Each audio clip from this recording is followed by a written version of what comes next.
The Lord be with you. And with your spirit. A reading from the Holy Gospel according to Luke. Glory to you, O Lord. When Jesus had finished all his words to the people, he entered Capernaum.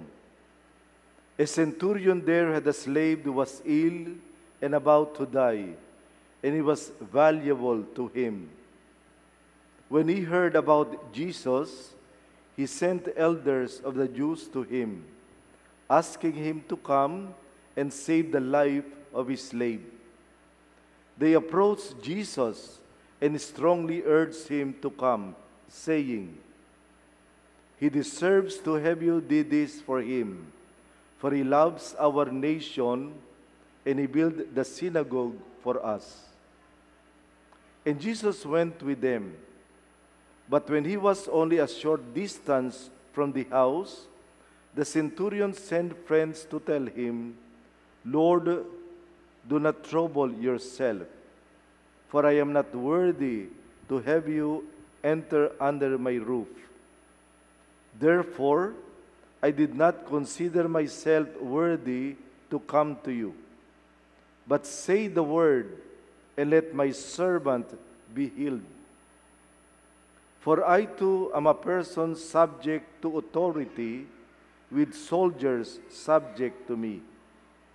And I say to one, 'Go,' and he goes, and to another, 'Come here,' and he comes, and to my slave, 'Do this,' and he does it."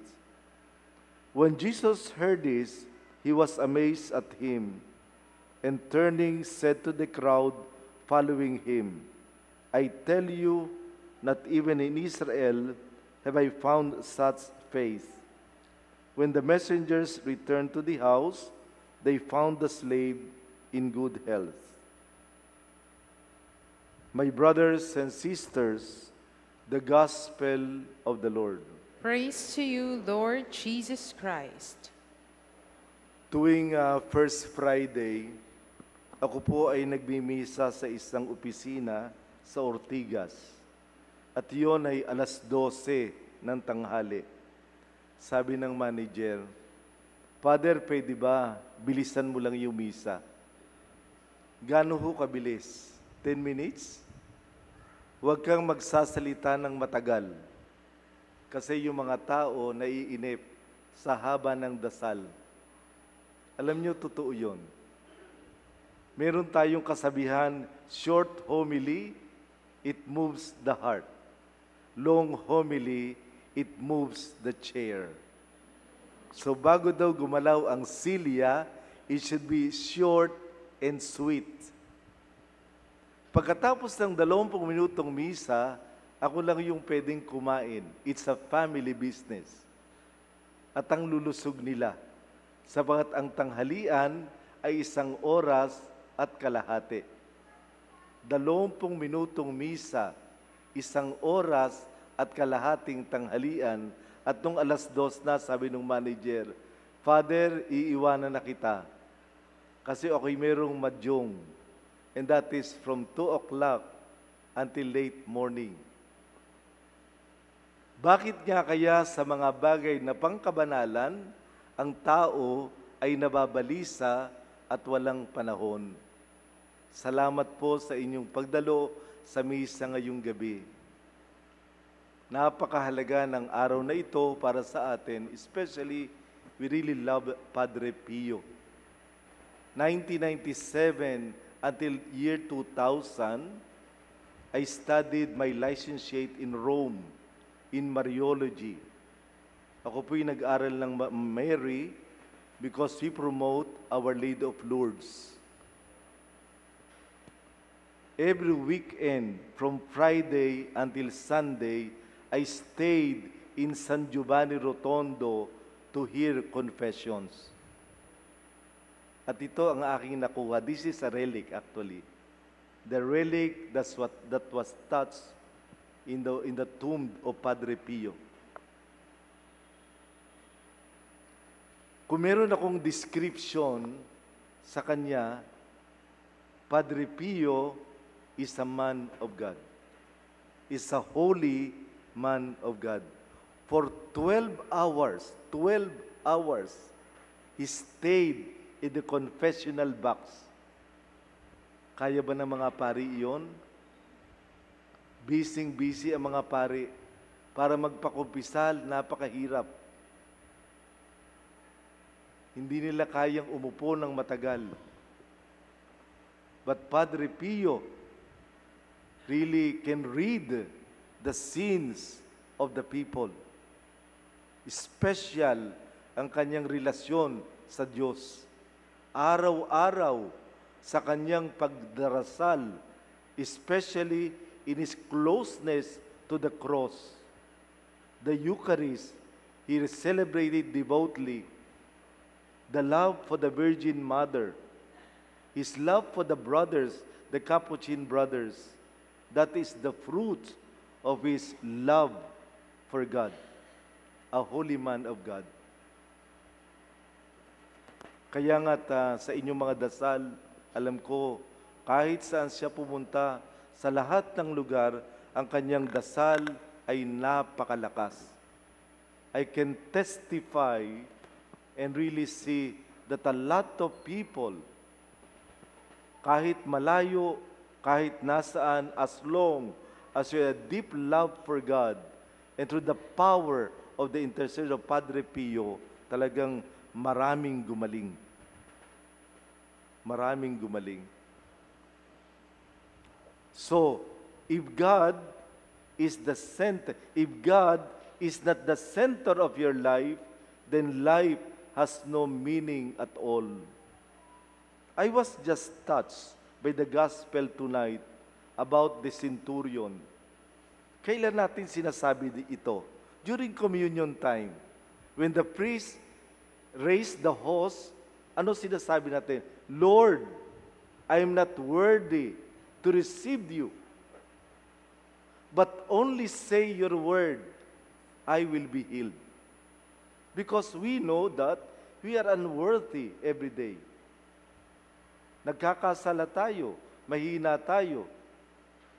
Pero, when we go to the Eucharist, sabi ng Ebanghelyo, just your word is enough for us to be healed. Because of the faith of the centurion, the slave was cured.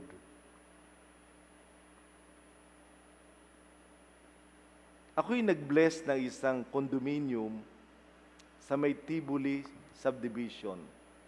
When you say Tibuli, one of the special rich condominium among others. Meron isa doon na yung nagpa-bless, yung dati-rate, siya ay lagi nagsisimba. Siya dati ay employee lang siya ng isang book company.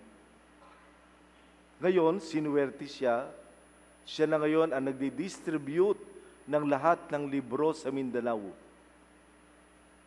At nung siya yumaman, nagkaroon siya ng 2 condominium. 2 farm. Maganda ang pamilya. Meron siyang mga sasakyan.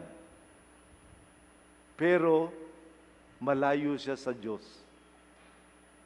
During the Mass on his birthday, when I celebrate the Mass, wala siya doon sa misa.